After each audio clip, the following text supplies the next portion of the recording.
This is the bridge of Sidi Abdellah, our design proposal for the world's first fully integrated sustainable regenerative transfer node.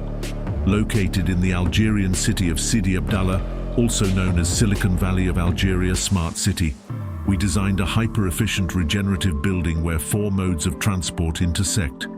This new transport hub will not only connect you to all corners of Sidi Abdellah and beyond, but will also serve as a destination at the heart of this growing metropolis.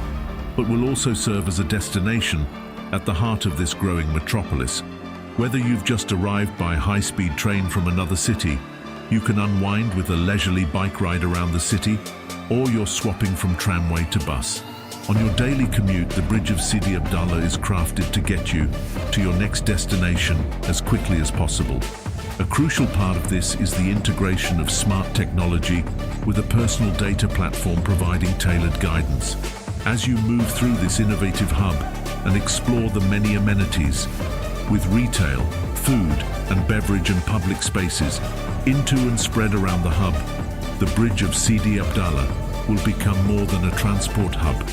It will be a place to meet, shop, relax, education, eats, drink and enjoy.